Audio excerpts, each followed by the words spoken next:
سڵاوتان لەبێت خۆشحاڵم لە بەرنامەیەکی دیکەی ڕۆژە پێتان دەگەمەوە. ئەمڕۆ گفتوگۆ لەسەر بابەتێکی دیکە دەکەین. دیارە لە چەند ڕۆژی ڕابردوو گرنگترین بابەتەکانی میدیا بۆتە پرسی کوشتن و خۆکوشتن و دیاردەی ژن کوشتن. لە تازەترین پێشاتیشدا جارێکی تر لە شاری هەولێر ژنێک بە ناوی زەهرا لە هاوسەرەکەیەوە بە 13 فیشک دەکوژرێت. دوایەوە کانەوەکان بە دوای خۆی داهات و سەرۆکی حکوومەتی هەرێمی کوردستانیش ئیدانەی کردەوەکەی کرد. من ئەمڕۆ گفتوگۆ لەگەڵ میوانەکەم دەکەم سەیران محەممەد، چالاکوانی کۆمەڵگای مەدەنی و چالاکوانی بواری ژنان کە لە شاری هەولێرەوە لەگەڵم دەبێت. سەیرخان زۆر سپاس بۆ دەرفەتەی کە بەمەدا. ئەگەر پێم بڵێ بۆچی تاوەکو ئێستا ژن کوشتن لە هەرێمی کوردستان بوونی ماوە؟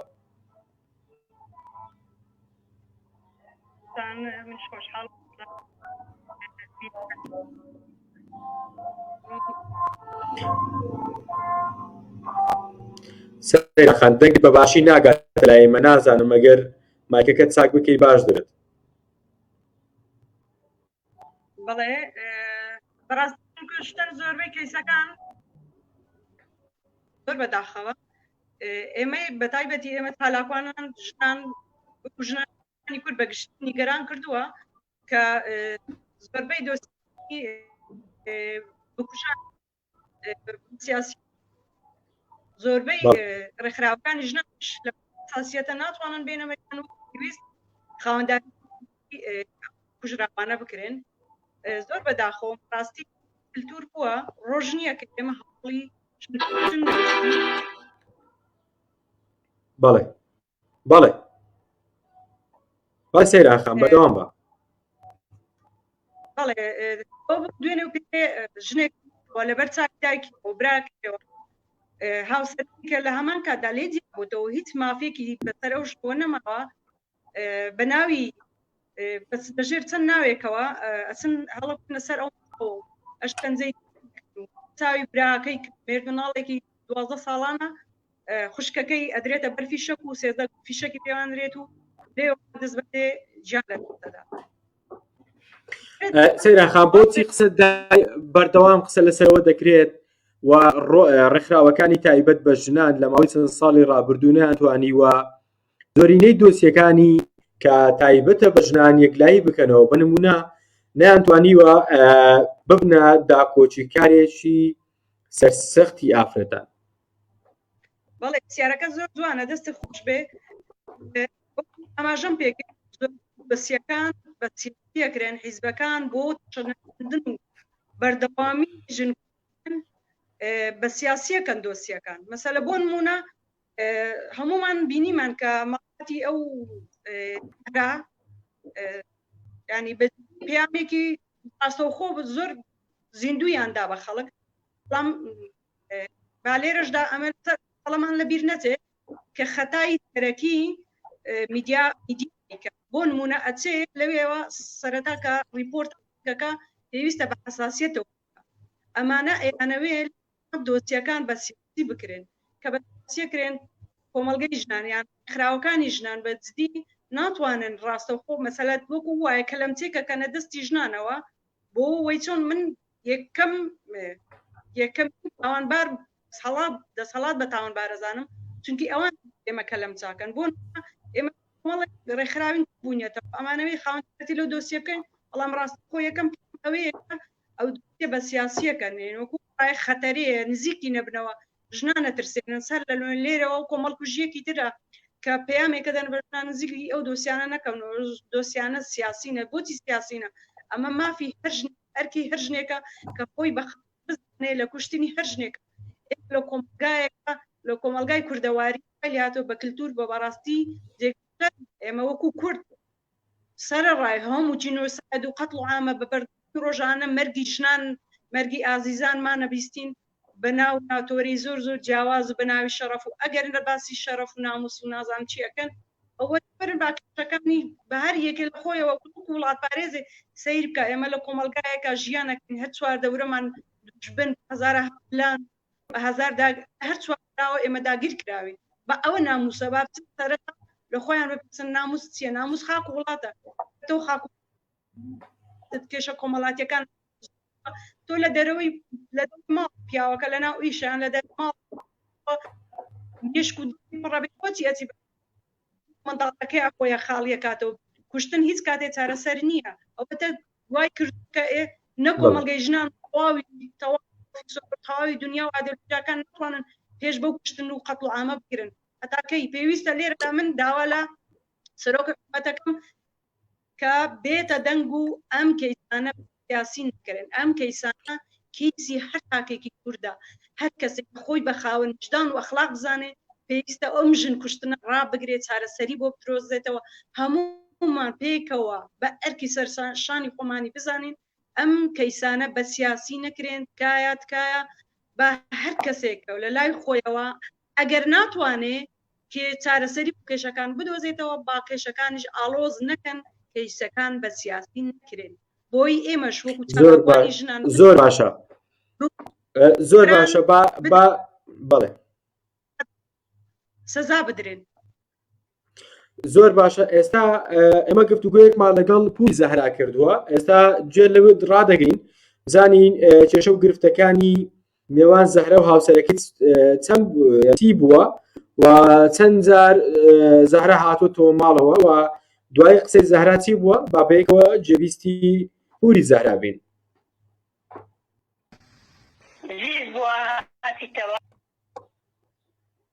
ئەو ڕووداوام بۆ بکەیت تۆ چی ئەوی بەوردی ئەگەر پێم بڵێ هۆکاری کوژرانی زەهرا چی بوو؟ زەهرا کچی برامە بەڵێ کچی برامە ماوەی 5 مانگێک دەبێت زیز بووە هاتیتەوە زۆر یعنی محاوەرێک برن چەند نەبێت منە دەهاتنە دوی بەڕاستی دوای هاتنە دوی ئەوان گوتیان ئەمە تەلاقت بدەن یانیش گوتی ئەمن تەلاقم ناوێتن ئەمن منداڵی خۆم دەوێتن نازانم چ کێشەیان هەبوو پیاوە دیارە خۆ بەخۆی ئەوان برینە لەوان خەیرانینە عەشایرن وە چیکارە گوتن هەر دواکەوتون ئەوانە برینەوەی دانیشت گوتی وەی گوت بوو دیارە چوینەوە ماڵێ مشاوەڕیان کردی یا گوت زەهرا دەرە دێمەوە بابی و برایەکانی گوتیان ناوی بە هیچ نەوعەتی ئەو لەبێتەوە مالیمە سەبەب لەبەر چ ئیشی غەڵەتی کردی ئەو کتا حەقی خۆتانە ئەمە مستعدی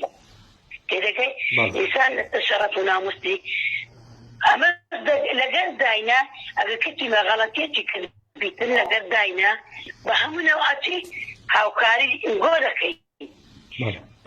ئەمە هیچ غەڵەتمان لەو کتەی نەدی ڕۆژێک لە ڕۆژان شتێکی ومە لەگەڵ کتەی یعنی نەدی گوتمان چ لێریتە دەگۆ هیچ تومێ نەدیتە باشە برام زوو ئەتلۆها لەو کتەی دەکەی غەڵەتێکی کردە پێمان بدەی هیچ نییە ڕۆژێک نەبوو دوو ڕۆژ نەبوو چەندەها جار بەخۆم و بە پیاوەکەم ئەو چیژم بەخۆم بردیتەوە یعنی پیاوەکەی هات تەماریمە زیز بۆ هاتی تەماریمە بردیتمانەوە زۆر یعنی زۆر دارن هەر داری ناو کانتۆری هەیە دلچی پێوە دەکەن حەلاقەی چەند دارێک بەویان لێدایە کەری تا بتەقەت دوورایتەوە بەخۆم بردمە خەستەخانەی ئەم درێژۆ کەس ناکەم حەق حەبیب اللهە لەگەی جارەتی دیکە بە تەوداسی لێدا پیاوە داستەریشکان دیسان حەستەقەلیان دایە هەر گوتیان برایەکەم گوتی عیبە با ئەوە نەبێتن ناوی چیا با دەنگمان لێوە نیە چیزمان بە تەلاق نەدرێتن عیبەتی زۆر گەورەی بەڕاستی ئەو جارە تو هەنجارێک نەفتی بە خۆی داستن بوو ئاگر لە خۆ بەرداستن پیاوەکە بۆ دوهات دەدەمێ خۆت بشتینە دەبێ خۆت بشتینی چەند جار هێڵا سەلام خڕبوونەوە گوتیان بابەتی چەند ئەو کتەی پێ گوتی نەخێر هیچمان لیان نەدیتە لۆ باشە ئەو هەلەو کتەی دەکەیت مادەم غەڵەتی نەبووە لۆ لێ دەکەیت برای خانێ دەکرەمە ژندەری عەزاب بدرێت ئەو جارانەی کە دەهاتەوە کماڵی وەکو خۆشت دەڵێ یعنی کماڵی بابی و ئێوە دەتان بردەوە یعنی هیچ کێشەیەکی دیاریکراو هەبوو کە ئەوانە لە بینیان ڕوویدا بێ یا خۆتۆکاری سەرەکی مشکلەکان چی بوون؟ بەڵکو ڕوودا هیچ سەچوە نەبوو پیاوەکە تۆش کوڕمی زمانی پیس بوو دەگوتە زمانی ناگری بەڕاستی ئێستا ئێوە داواکاریتان چییە؟ یعنی ئێستا ڕووداوەکە ڕووی داوە ئێستا ئێوە داواکاریتان چییە؟ دەتانەوێت چیتان بۆ بکەن؟ ئەوە سەرۆکی حکوومەت هاتووەتە سەرخەت داوای لە وەزیری ناوخۆ کردووە بکەران دەستگیر بکرێن، ینی داواکاری سەرچینگۆ چییە لەو داواکاری سەرچی من داوام لە کات خودی کات مەسعود بارزانی هەیە خودی خۆی لە خودی کاکە نێچیروان بارزانی کە بنەمارەتی سەهیدی سلمە هەیە خاوەن سەهیدی پارتیشین لە داواکاریم لە خودی کاکە نێت ئەوەی هەیە ئەوەی ناوێت چییە منسوور بارزانی لە خودی خۆیان بەوی کێسەی وە هەستن لەبەرەوەی زۆر بە قەتل وەحشیانی کوشتیان یعنی بۆ بە من داهەتیەوە هەنە یەک لە پەنجەر یەک لە دەرکە بە دوو لوو لە تۆنگان ڕووی تێ بکەندی کوژن تکە تەلاقش درابوو جیا ببووە لێیان ئەو کتێ بە جیا ببوو بیست ڕۆژێک بوو جیا ببووە مەلا دانست و مەلا بەکر خەیرانی لە گوندی خوانی نابیان هەموو بە خوبتاس ئەو تیان کردبوو ئەو کچە لە تەمەنی چەند ساڵیەوە زەواجی کردبوو؟ چەند ساڵ دەبی زەواجی کردیە؟ تقریبا 8 ساڵ دەبیتن زۆر باشە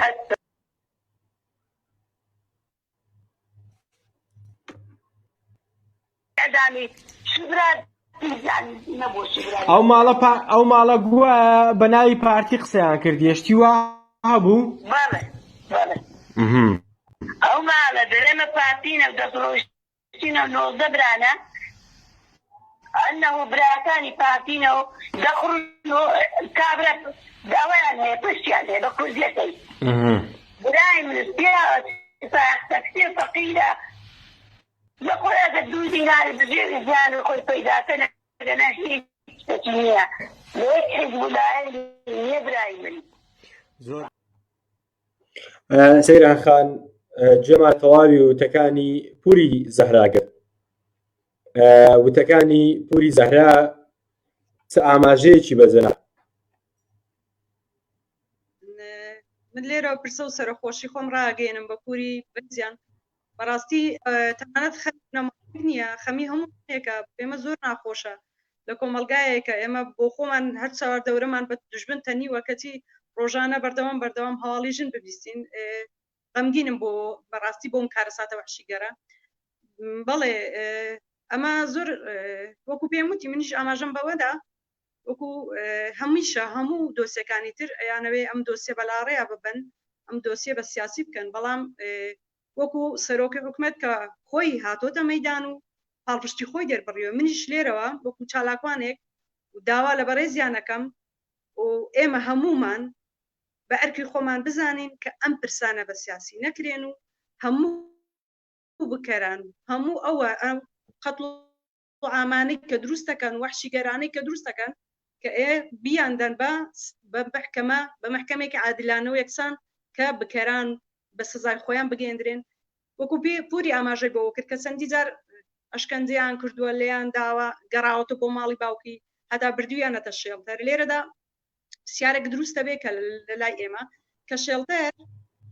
زانیتی هەڕەشە لەسەر ژیانەتی چۆن توانیویانەوە بە ئاسانی ڕاتی بنەماڵەکەیان هاوسەرەکەیان بکەن لە کاتێکا کە ئەزانن ئەمە هەڕەشیان پێشتر کە چاردیان ناوە دراوت بۆ ماڵی باوکی سەر لە هەڕەشیان لێکراوە ینی لێرەدا با بڵێن ینی ماڵی باوکیشی لێرە خەتابارە و شێڵتەریش خەتابارە و جگە لە بڵێن ماڵی تەرەفی هاوسەری زەهرا هەمویان لێرە خەتابارن کە کچێک لەو تەمەنە مناڵیەوە بە شویان داوە لە دوای یازانیویانە تونند و تیرانبەر بێ هۆکاریش بێ هیچ دلیلێک بەدەستیانەوە بێ کە کچەکە ژنەکە خەتایەکی هەیە بەڵام لێرانەدا کە تەشەنەی ساندووە لە نەزانینی هەردوو تەرەفەوە دوای ئەوە کە نردویانە بۆ شێڵتەر بێ ئەوەی کە هیچ بەڵێ نامەیەکیان پێ پڕکاتەوە چۆن زەهرا کە هەڕەشەی لەسەر چۆن ڕادەستیان کردوونەتەوە لێرەدا هەمویان ڕێخۆشکردن بۆ کوشتنی ژنێک زۆر باشە. لێرەدا ڕۆڵی ڕێکخراوەکانی تایبەت بە ژنان چی تاوەکو ئێستا یانی دەبینین 24 ساعات بەسەر ڕووداوەکەدا تێپەڕیوە، بەڵام تاوەکو ئێستا بە شێوەیەکی کردەیی ڕێکخراوەکانی ژنان نهاتوونەتە سەرخەت. ئەوەی چاوڵێکتان دابوو بۆ ئەوەی کەمپینێک دروست بکەن یاخود بەنیازی هیچ شتێک بوون دروستی بکەن؟ هەر لە دوای ئەوەی هەواڵم بیستووە لەگەڵتان ڕێکخراوێک لەگەڵ چەند بۆ نمونە پروژەی ژیانەمەی کوژە لەگەڵ چەندە کۆنتاکتمان کردووە گفتگۆمان لەسەر ئەم هینە کردووە کە ئێمە بۆ توانیوە هەتا ئێستا هەنگاوێکی سەرەکی بکەین کە ڕاستەوخۆ ئەم دۆسیە و باڵین هەردوو تەڕەفەوە بە شێوازی حیزبایەتی و سیاسی ئێانەوێ ینی بە جدی خراوی ژنان بترسێنن کە ئەو باوا بڵێن ئەمە ئەم دۆسیێکی حیزبایەتی یعنی ئێمە توانین نزیکی توخنی ئەم دۆست و باوا دادگا ئەم بکەرانە پەلکێشی دادگا بکەن و بە سەزا بگەێنرێن لێ ئێمەش چاوەڕوانی ئەم بارودۆخەین کە بەدی ئەم ترسە بڕەوێتەوە کە بتوانین ئێمە هەنگاو لۆتیکەکان بنین بۆی بتوانین هاوکاریان بین. باسی وت کرد کە زۆربەی کەیسەکان ژنان بە لاڕێدا دەبردرێت یاخود بە سیاسی دەکرێت. ئایا لەبەر ئەوەی لە ئێستادا زۆرینەی ڕێکخراوەکانی تایبەت بە ژنان بە حکمی ئەوەی کە لەلایەن حیزبەکانەوە ڕەنیشاندەریان دەکرێت یاخود تەموینی داراییان دەکرێت یاخود لە ڕووی سیاسیەوە پاڵپشتیان دەکرێت، ئایا ڕێکخراوەکانی ژنان هاوکارن بۆ ئەوەی کەیسەکانی کوشتنی ژنان بە سیاسی بکرێن؟ نا کاک بڕیا من شتیوە باوەڕ ناکەم ئەسڵا شتیوە ناکرێت ئەمەن هەر ژنێک کە بە جەوهەریەت ژنانە بیەوێ ئەم کوشتنە ئەم کوشتنە بکرێت بە هیچ شێوازەی باوەڕم بە شتیوە ئەگەر ژنێک بێت و ئاراستی حیزبێک ئاراستە کراو بێ مەسەلا ئەو مەیدانە کە دروست کراوە زیاتر پەرەی پێبن و بۆیان بتوانن زیاتر چۆن ینی ئێستا ژنە بۆی ڕێکخرا بۆ حیزبەکان ئەمبەر یەکتر شەڕی بکەن بەجێ زۆر ئەو پەڕی ترسنەوەکانەیە بۆ حیزب کوردستانیەکان کە ژنەکەنە چەک و ئەمراتێک بۆی بتوانن شەڕەکانیان بڵاوی پێبکەن و بۆی بتوانن بە ئەمان زوو هەدەفەکانی خۆیان بگەن. ئەمە جێگەی شەرمە بۆ هەموو حیزبە کوردستانیەکان پێویست بەوە نییە خۆیان چیان هەیە لەگەڵ بە زمانی دایلۆگ و هەر هینێکە بۆ خۆیان چارەسەری هەر کێشەکانی خۆیان بدۆستن بۆچی شنەکەن بە چەک و فرازەکانی خۆیان. من لێرەدا داوا لە حیزبەکان کە دەست لەم کارە قەیزەونانە بکێشنەوە ئێمە هەمومان پێک بە زمانی دایلۆگ و بە زمانێکی زانستیانە ئەم کێشانە بنەکەین.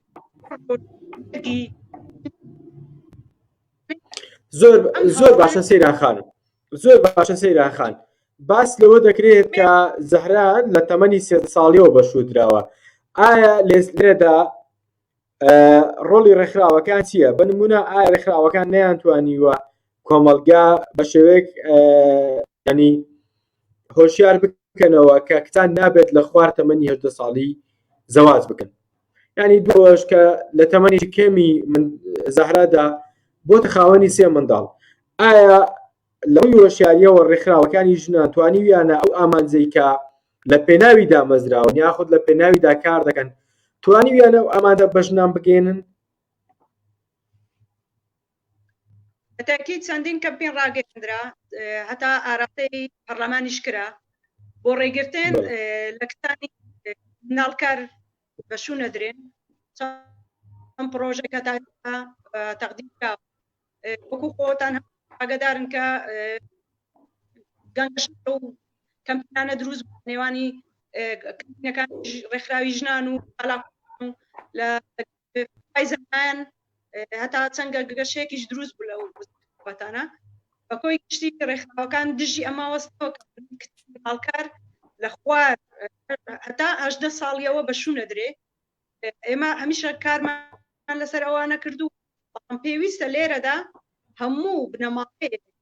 پێویستە خۆیان وشیار بکەنەوە کاتێک ئەزانن کچەکەیان هاوسەرەکەیان ڕێک نییە پێویستە دانیشن ئەگەر نیانتوانی لە نێوانی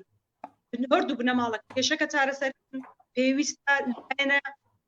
لایەنی مەسەلە بۆ نمونە توندوتیژی خێزانیە بۆ نمونە لایەنە زانستیەکانە پێویستە ئەم ئاڵانە ئەم قۆناغان بگرێت بۆی ئەم کوشتن و بڕینانە لێ نەکەوێتەوە ئەم توندوتیژیانە نەگاتە ئەم توندوتیژیانە. زۆر باشە. جگەلەوە دەچینە سەر لایەنێکی دیکە. ئایا زۆر جار باس لەوە دەکرێت خراوەکانی ژنان هۆکارێکی سەرەکین بۆ نانەوەی توندوتیژی؟ ئایا بەڕاستی ڕێکخراوەکانی تایبەت بە ژنان هۆکارێکن بۆ نانەوەی توندوتیژی لە نێوان ژن و پیاودا؟ ئێمە ڕاستەوخۆ ئەگەر بڵێن نانەوەی توندوتیژی نییە، بەڵام زۆربەی جار وایە مەسەلا دۆسیەکەیە وەکو پێم وتی اینەمان کرد سەرۆخدان زۆربەی جاروەیە ڕێکخراوەکان ڕێکخراوی ناحکومینە حیزبینە لە کاتێک دۆسیەکەش ژنان ڕاستە تەسەڕوفیان بەم کێشەوە داخەلەی ئەم کێشەوەکەن لێرەدا وای لێ ڕێکخراوەکە بۆ خۆی پاشەکەس بێتەوە لەم دۆسیە پاشەکەس بێتەوە پێ بکشێتەوە یان ناتوانێت خاوەنی بڕیاردان بێت ژنێکی مەسەڵەن ڕێکخراوێکی حیزبیە و دۆسیەکەش زۆربەی دۆسیەکانی ئێستا ئەمە دو-سێ ساڵە بە تایبەتی کۆی گرتی دۆسیەکانی ژن بە سیاسی ئەکردن ڕێکخراوەکان ئەمێ ئەڵێن کێشە ئەنێنەوە یانە ناتوان کێشەکان پارێزە بکەن لێرەدا ئەوان ڕاستەوخۆ ژن بە ئامرازەگرن چ ڕێکخراوە بە ئامرازێکن چ لەلایەنی